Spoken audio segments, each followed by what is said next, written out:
Hey everyone, this video is for anyone that wants to start print on demand in 2026 or just started and wanting to know if print on demand is right for them. So this is a survey that I'm gonna make.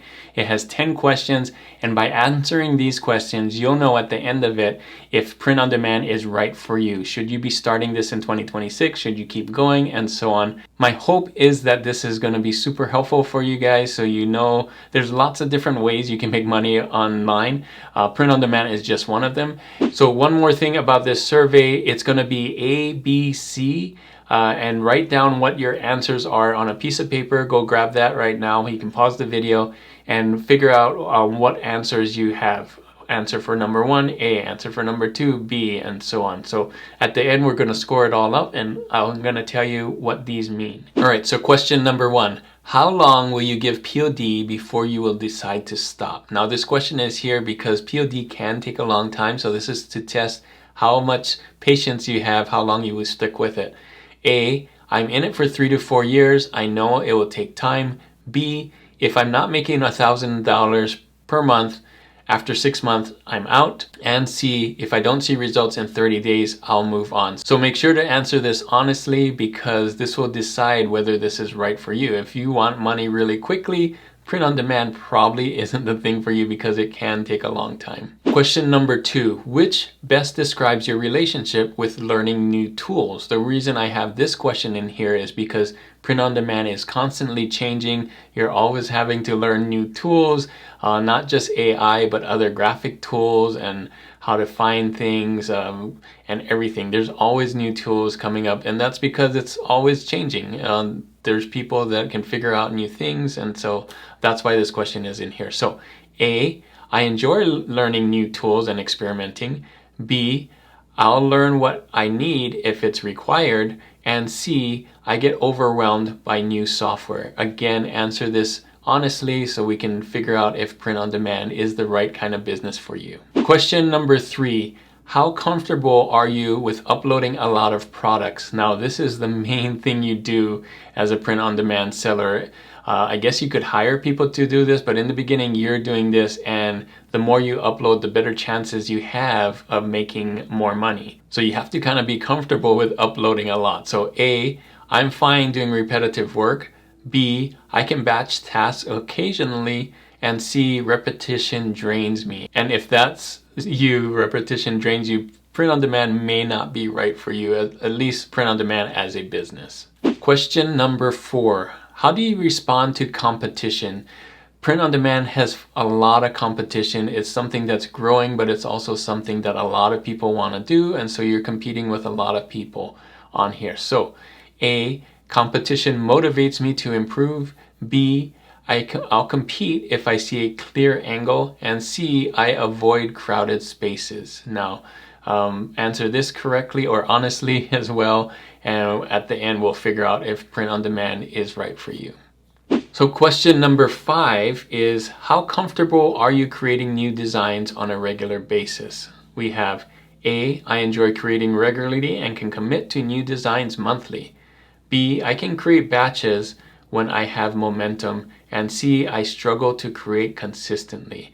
Now, this is another thing that you're constantly having to do in print on demand, is to come up with new designs and new designs. You don't just create 100 designs, set it and forget it. Print on demand is about consistency and uploading new things as they come, especially new trends or new funny things, because some of the things that you already sold are going to be things that people already bought, and then if you want to get new customers and new sales, you're going to have to create new designs. Question number 6, over halfway now of this survey, how do you approach improving your skills over time? And this is something that you need to do as a print on demand seller too, is to continue to improve and learn and grow. A, I actively study, test, and try to improve every month. B, I learn when something breaks or underperforms. C, I mostly stick to what I already know. So if you don't want to learn anything new, print on demand might be a hard business for you to do. Question number 7, and I believe this is one of the more important ones, is what's your main reason for wanting print on demand, wanting to start print on demand? A, I love creating and selling products online, so you're just doing it for the love. B, a side hustle that could grow over time. That's your motivation for starting print on demand. And C, quick money. If your answer is C, quick money, I'm here to tell you that that doesn't happen with print on demand. You can make money a lot quicker in other businesses. Print on demand takes a long time, as we said in a previous question, but this question is here for about what your motivations are for print on demand.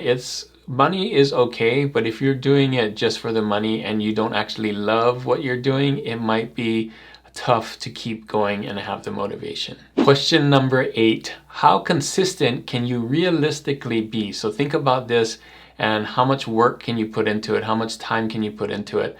A, I can work on this weekly for years. B, I can work in bursts.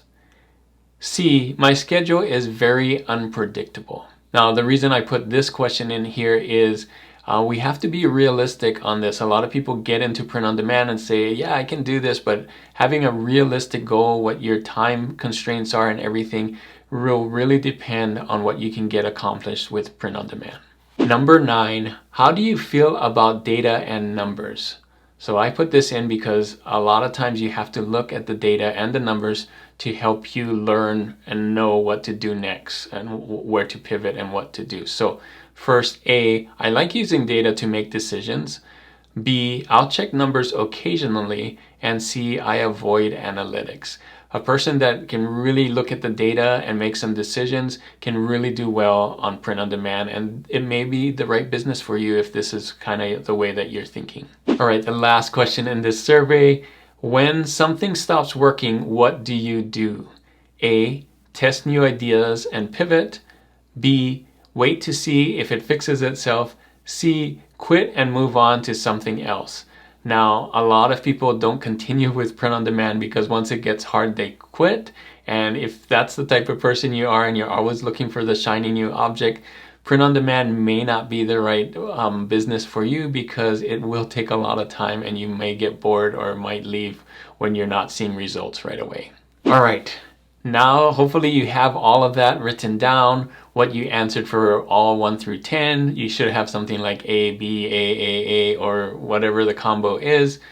Look at all of those, all 10 of them, and this is how you're going to score it. So A's are 3 points, B's are 2 points, any C's are just 1 point, and we're going to add them all up, and this is how it breaks down. So if you have a total of 24 to 30 points, POD can be a great business for you. You kind of have everything you need, kind of the mindset and the way that you're thinking right now for print on demand. If you score between 17 and 23 points, POD can work for you if you treat it seriously. So you have to be consistent. You have to think about the things that we talked about here.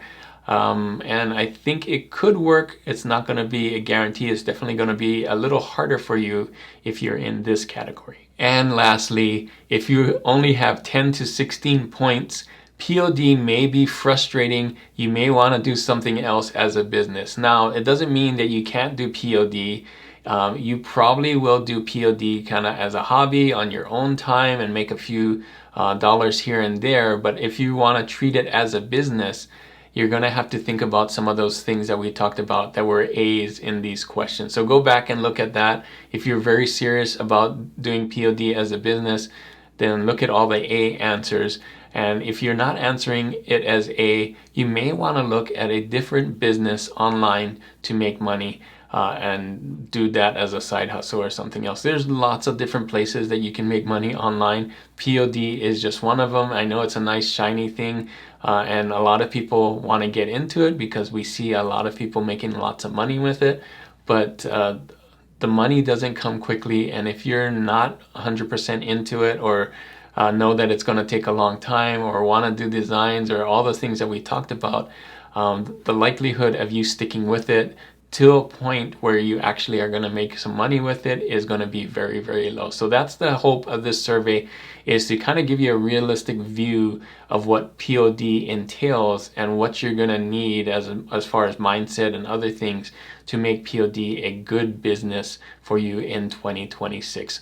Hopefully this survey was really helpful for you and that you can see what POD is all about. If you want to learn more about POD, I have so many different videos on my channel. I'll put this playlist right here about people that I interviewed in POD so you can kind of get an idea from all the different people on here that I've done on my channel or interviewed on my channel of what they talk about for print on demand. Thanks again for watching, and as always, keep creating and keep learning. I'll see you on the next one.